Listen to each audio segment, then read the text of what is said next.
Hello and welcome to ITV News Meridian. Tonight's headlines in the southeast. 95 and facing eviction. The dispute over a caravan park on the Isle of Sheppey that could leave some people homeless and fearful for the future.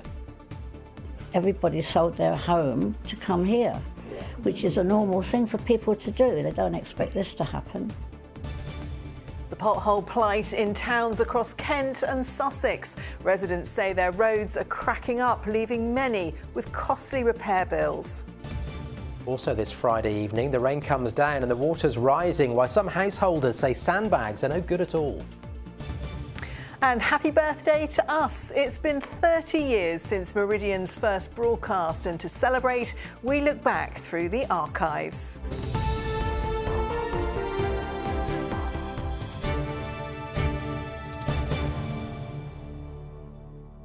Good evening. People living on a caravan park on the Isle of Sheppey say they're being forced out of their homes, despite claiming they were told they could live there permanently. The landowners of Beverley Holiday Park in Eastchurch say residents knew they would only be able to stay for 10 months of the year because of laws surrounding holiday caravan parks. However, those affected argue their homes are not caravans, but they've been told eviction notices will be issued in the next few weeks. James Dunham has the story.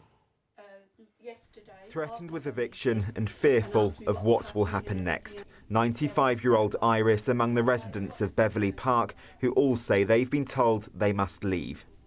To me, this is a nightmare, absolute nightmare. It didn't occur to me anything like this would happen. I never would believe, I've never all my life been through such a terrible experience. Everybody sold their home to come here, which is a normal thing for people to do. They don't expect this to happen. No. So at 95 years old, you face the prospect of being homeless? Yes, exactly, like everybody else. Despite the sign at the entrance here describing the site as a holiday park, residents say they were told when buying a property on this land that it would be a home they could live in for the rest of their lives. Contracts signed by the residents acknowledge the park had a 10-month licence from the council, but say they were told the site would be granted year-round permission. A planning application was submitted, but later withdrawn by the owners. A common condition of a holiday park is that people cannot stay during January and February. A leaflet describing the site as a location for luxury homes, residents say, made no mention of it being a holiday park when they parted, in some cases, with around £150,000 for their properties.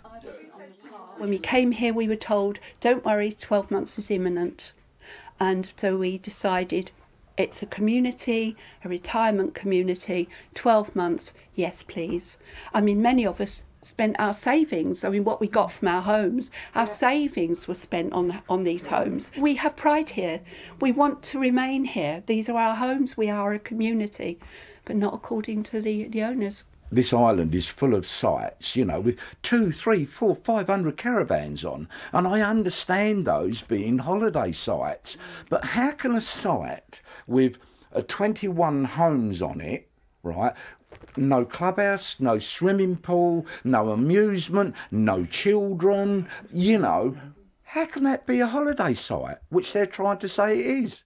We contacted the owners on their phone number, and Beverley Park Limited told us residents should refer to the written purchase and licensing agreements which they all signed, which clearly states numerous times they are not residential properties but for 10-month holiday use. Both sides are taking legal action. Wendy believes she and her neighbours have the right to stay. James Dunham, ITV News on the Isle of Sheppey. In other news tonight, a man who was jailed for killing a police officer in Kent more than 20 years ago is now facing a life sentence for murder. Wayne Rule was given a 9-year prison term in 2001 after admitting the manslaughter of PC John O'Dell in a hit and run. PC O'Dell was carrying out speed checks when he was hit by Rule in Margate. But now he is facing a life sentence after admitting a fatal stabbing. A 90-year-old pedestrian has died after a collision near Aylesford. It involved a van and a BMW on Wednesday in New Hythe Lane. Kent Police want witnesses to get in touch. They're also asking anyone with dashcam footage to upload evidence online. A father and son have been jailed following a violent assault on a woman in Crawley. Richard Chapman Sr. and Richard Chapman Jr. injured the woman outside her property in 2021 with weapons, including an axe.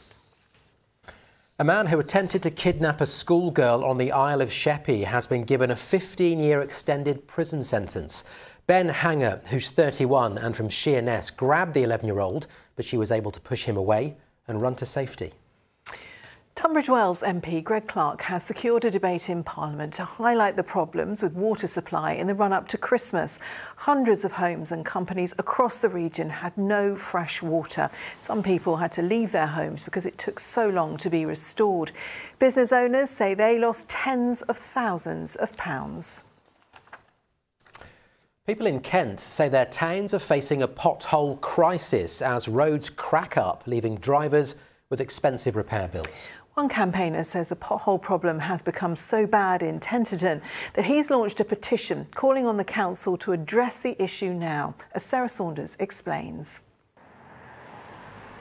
Residents in Tenterden say in places the roads are like an obstacle course, with cars and cyclists dodging more than 60 reported potholes in the area. David Ward says very wet, then freezing weather has brought the problem to crisis point. The trouble with these potholes is that they're dangerous to cyclists and pedestrians. They cost a lot to motorists who are damaging their vehicles. There's a little bit of patching overnight here, but it's just patching that won't last very long. It's not a long-term solution. One recent pothole victim, Anna Harvey from Lewis, drove into a crater in Brighton she says was 8 inches deep. I'm usually hyper alert for potholes. I think we all are these days. But this one, I've never seen one as big and deep. It was, and when various people were looking at it, they were equally shocked. The AA man was shocked when he saw it. Brighton and Hove City Council said urgent repairs are completed within 24 hours of a report. Good news, because driving into potholes can be an expensive business. In the past year, Kent County Council says it repaired more than 26,000 of them during a pothole blitz, costing £7.5 million. And if you need to make a claim for damage and the pothole you drive over hasn't been reported, you could miss out. If it hasn't and you're the unfortunate first one, a lot of the time you aren't going to be able to claim your money back. If it has been reported, councils have been paying out to them people that have had damage caused to their vehicle. Because of the number and cost of potholes, Kent County Council will only normally fix them once they reach a certain depth. We have a criterion of 10 centimetres. That's 4 inches deep, but you know, that's not really a hard and fast rule. I mean, because that's very deep. We have to have a figure, otherwise very minor damage would be reported. And we have to be sensible about how we spend our money. The local authority insists it's doing all it can with the funds available. Sarah Saunders, ITV News. Certainly is an issue that gets a lot of people's goat, I think, potholes. It's a talking point. Judging by the comments on our Facebook page. Now, as we've reported many times recently, if you dial 999, the wait for an ambulance can be a long one, and the delays are getting longer as crews and hospitals struggle with increased demand. So, what should you do if you're with someone waiting for that ambulance to arrive, and at what point do you give up and drive them to A&E? Well, Emma Hammett is a qualified nurse and first aid trainer and has recently been named as the most inspirational trainer. Really good to talk to you today, Emma. I mean, every case obviously is going to be different, but are there any general principles that apply in emergencies? Absolutely. A key thing is to make sure your first aid is up to date. Make sure you have the skills and the confidence and competence to be able to help.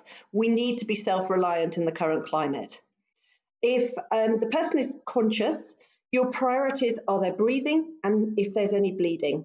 So you can help them to control their breathing if it was an asthma attack, if it was anaphylaxis, if it was a heart attack. They are likely to have medication, and repositioning them can help. So there's key advice that we can give on that we have resources on. If they are bleeding, you need to apply direct pressure and stop that bleeding. If they're unconscious and breathing, it's really important that you protect their airway. When we're unconscious, the back of our tongue flops back, blocks the airway, and the contents of our stomach can drain up and go into the airway. Really important you know how to put someone into the recovery position, when to do that. And if they're unconscious and not breathing, you need to know how to give CPR, and you need to know where your local defibrillator is so you can grab that quickly yourself. Now, one of the most common reasons for calling an ambulance is, of course, if someone's had a fall. People then might be concerned about whether or not to move them. What are the things to remember in that situation? Okay, so the majority of people don't have spinal injuries, and that's where people worry about relocating them. In terms of repositioning somebody, the airway remains the most important. If they are unconscious and breathing, or their airway's in danger because they are not conscious enough and they're vomiting, you may need to roll them into the recovery position, carefully keeping the spine in line. If they're unconscious and not breathing, you would still need to do CPR. If they've been hit by a car or they've fallen from a height, if they're conscious, keep them still, keep them warm, keep them dry, and try not to let them get a pressure sore as well. We've had people waiting for many hours on the floor. It's bad times at the moment. It certainly is, Emma. Sadly, we have to leave it there, but some really good advice. Thank you for talking to us today. Absolute pleasure. More of the day's news now, and a critical incident has been stepped down across the NHS in Sussex, but the public is still being urged only to go to A&E if the situation is life-threatening.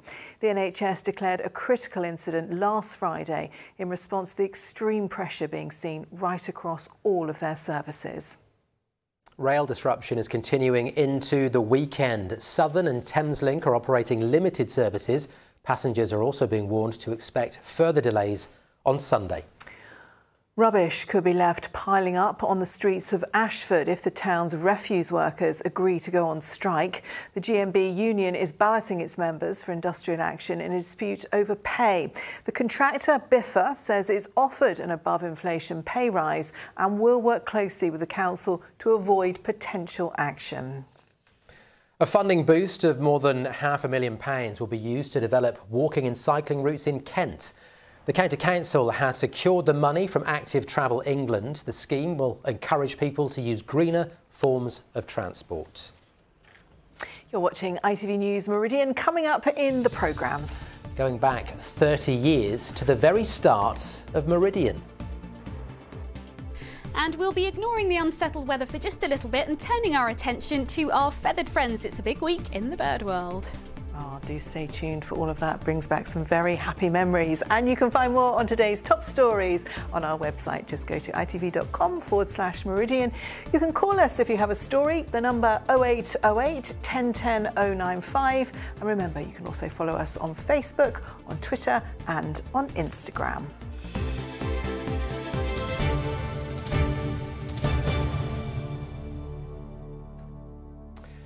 Now, probably the last thing anyone wants to be thinking about is the risk of their home getting flooded. But at this time of year, river levels can be dangerously high. Many people often think wrongly that sandbanks will arrive in their area to protect their homes. That is often not the case, and even when they are provided, they may not be enough. Well, James Webster has been to meet one flood campaigner who says people need to take action now to protect their properties. Flash floods close roads across Kent. Homes are deluged with water. One of the worst affected areas is Bredhurst near Gillingham, where several homes are damaged. The rainfall blocked drains, leaving the water with nowhere to go as homeowners saw their belongings destroyed. There's so many insurance claims you can make, and also there's a lot of things that aren't covered. So there's the cost side, the clean up afterwards. Some things are not fixable or salvageable, like photos can be damaged, that sort of thing. When water levels start to rise, many people rely on sandbags to protect their homes and businesses. But that could be a mistake, according to this flooding expert.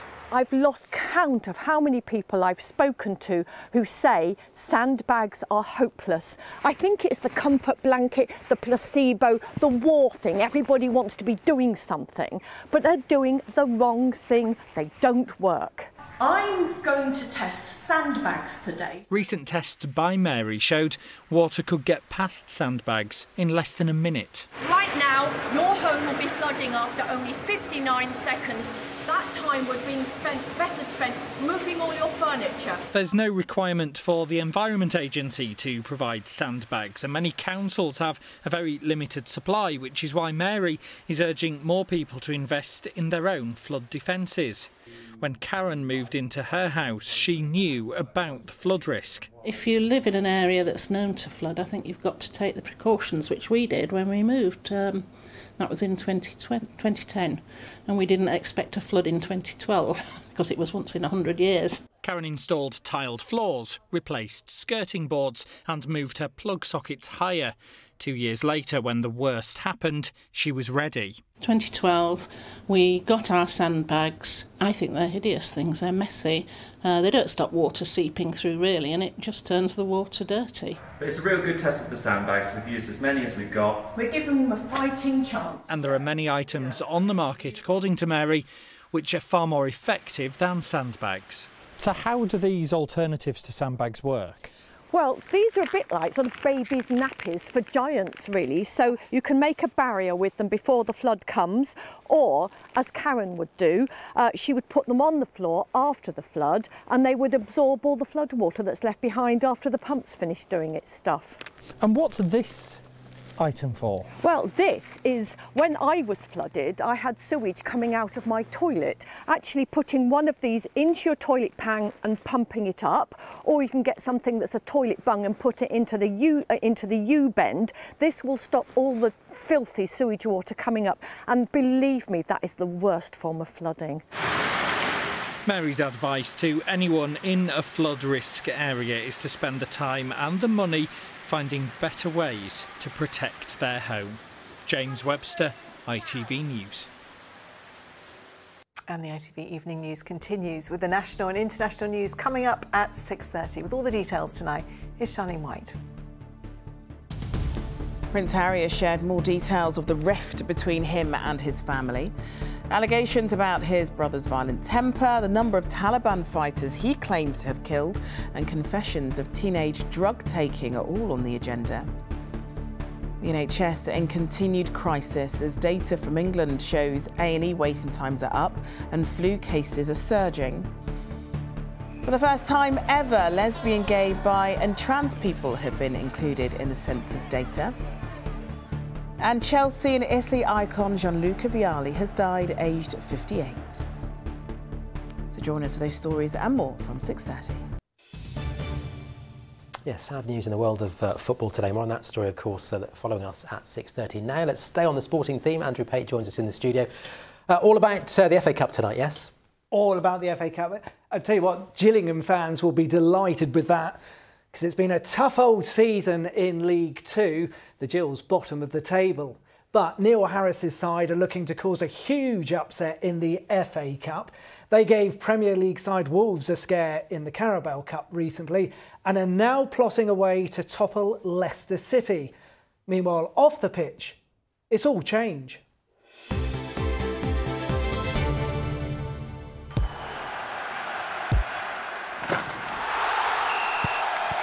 Zero Accounting Software sponsors ITV Regional Sports Report. The Cups have brought real joy to Gillingham fans this season. Their side seeing off AFC Fylde and then Dagenham and Redbridge. But the Gills are rock bottom of League Two and without a league win in their last 12. New owner Brad Gallinson, though, says he's up for the fight. The American businessman excited to be involved in English football.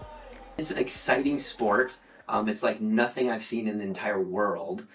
In the United States, our sports are, there's no pyramid, there's no relegation, there's no promotion, there's no sort of heart on the field because you really have nothing to lose. You either make the playoffs or you don't make the playoffs, but you're always in the same league. So it's something that I've never seen before. I mean, the passion of the fans is tremendous. Just walking around Gillingham this morning, stopped on the street, people shake your hands. You know, they give you advice about strikers, and it's just it's a terrific, terrific system. Gillingham are hoping the return of Andy Hesenthaler will help. After 365 appearances as a Gills player and 3 spells as manager, he's now the head of recruitment. While former Portsmouth and Millwall manager Kenny Jackett is in as Gillingham's director of football. the new owner explaining why he bought the club after a year of looking up and down the Football League. It's a terrific catchment area right outside of London, you know, the only EFL club in Kent.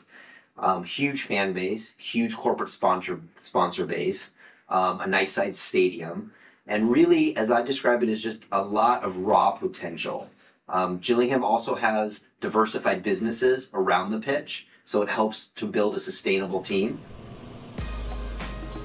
The club know how important the next few weeks will be as they look to avoid relegation out of the Football League, a status they've held since 1950. A win tomorrow at the Priestfield against Premier League Leicester City could help kickstart the good times once again.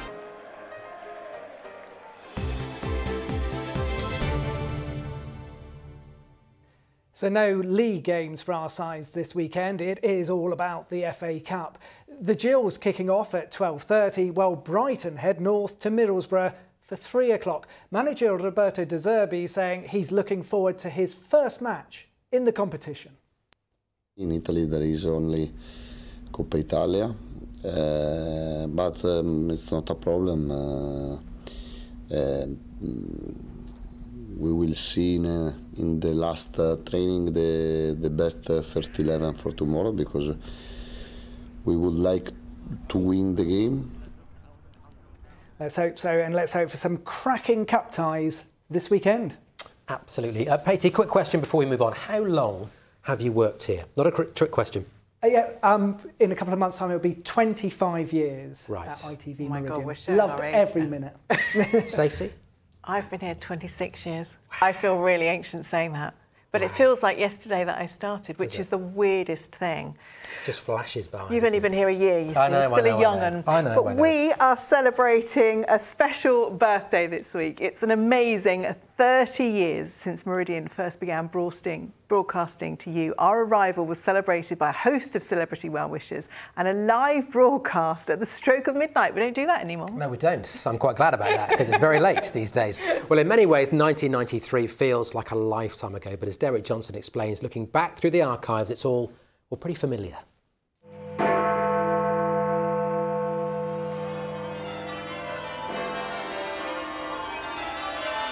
1993 was a new dawn for commercial television. Happy New Year as you join Meridian live from Winchester Cathedral, completed 900 years ago this year. And your new ITV station, Meridian, has been on air now for a little over 9 seconds. This was the birth of a station promising to reflect the spirit of the South. No, it's so exciting, isn't it? Definitely. Arriving with much fanfare and with stars to match the logo. Congratulations, Meridian. Good luck. Good luck, Meridian. You can trust Meridian. These guys are funny. Trust me. Good luck, Meridian. Oh, good luck, Meridian. A new show launched from the studio complex in Maidstone after much preparation. For some time now, Meridian crews have been out covering news items for dry runs. Now it's for real. There were faces already familiar to viewers in Kent and Sussex. One or two you may still recognise. I'm going to be concentrating more on political stories, monitoring the scene at Westminster, and then during the parliamentary recesses back here as a general reporter on the evening news programme. The franchise had passed from Southern to TVS. Now there was a new company and a new name. To get a clearer view of how the Meridian Broadcasting Company got its name, we're here in Greenwich. This is the Meridian line. At this point, it measures 0 degrees longitude, and it's the centre of the world's time zones. It cuts through the heart of Meridian's broadcasting region. The broadcaster transmitted to the whole of southern England with a commitment to cover important local news stories, but with a lighter touch too, as demonstrated by young reporter Nick Knowles. Gertie the Pig is a story with a happy ending, and we've tried to bring you many of those during this year on Meridian Tonight. Like, for instance, Charlie Bray, the twice world conker champion, who told us how best to preserve your conkers. That involved a pig too. You've got to pass it through a pig if you want a good one. You got to what? Pass it through a pig. When I was a small lad, farmer told me this. Yeah.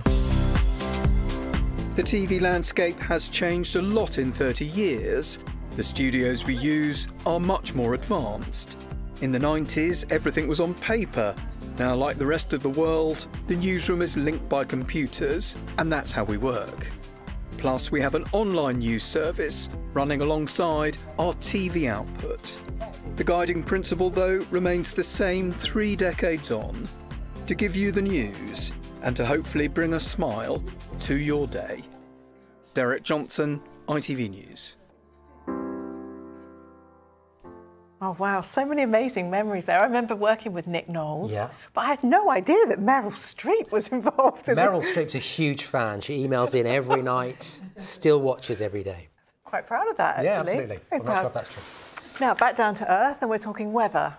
But it's a big, big week in the weather world in terms of birds. Yeah, in the bird world, it's a fantastic week. Yesterday was National Bird Day, and today marks the start of the RSPB's Big Schools Birdwatch. So it's a chance for schools to record the birds that visit their grounds. A really great way to get outside and a really important way to assess the health of our bird life. Plenty of time to get involved. It runs till the 20th of February. And if you're in need of a bit of inspiration, take a look at some of our viewers' pictures. This one from Jane Newman, proving that robins aren't just for Christmas. But a rather windswept crow on the beach at Seaford, courtesy of Caroline Poulton. And this lovely splash of colour, courtesy of Stephen Collis, a kingfisher in Kent there. And if you're looking to get rid of your Christmas leftovers, excellent on the bird table at this time of year when other food is scarce. Stale mince pies, bit of hard cheese, a few broken biscuits from the bottom of the barrel. The bird table is the place to put them. Sorry, there are absolutely no leftovers in my house whatsoever. Mine neither. Which is why I've been breathing in for the last 4 days. Something to look out for tonight, a micro moon. A micro moon, yes. So tonight we've got our first full moon of 2023, but it is the complete opposite of a supermoon because the moon is about as far away from us as you can get at the moment. So not only will it appear quite a bit smaller, about 14% smaller than your average supermoon, but also a little less bright. And of course, the January full moon is also known as the wolf moon, something to do with wolves and howling and gathering together for hunting. So, yeah. And conditions to see them? Well, yeah, fingers crossed, between the showers and before the rain sets in, you might actually get a glimpse of it, yeah. OK, well, that's given us a little bit of a clue. Damp, isn't it? Sounding a little bit rubbish. Let's get a check on the full forecast for the weekend ahead with the details. Here's Pip.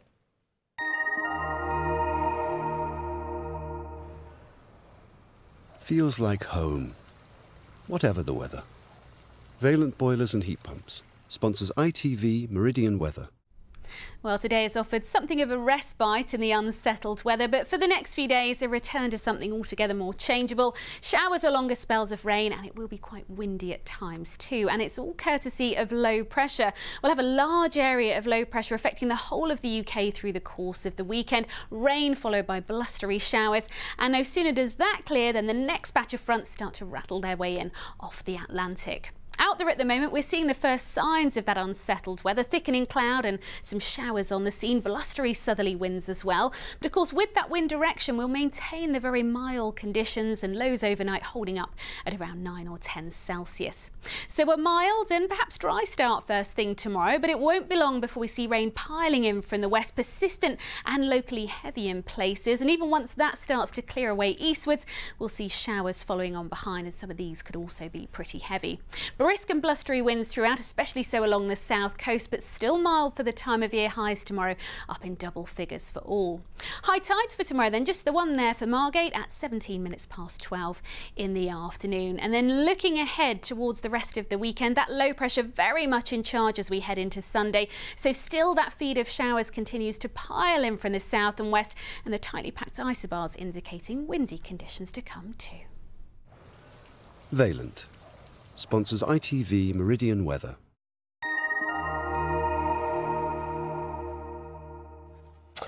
Now we've done a very quick count up, and between us we've got 70 years service at ITV Meridian. We know I've only got 12 months, so it's best we maybe leave that there. Yeah, but it's a good sign because it means everyone stays. That is true. We enjoy it so much. That is true. Yeah. Let's hope there's another 30 years to come, although we may be a bit geriatric by then.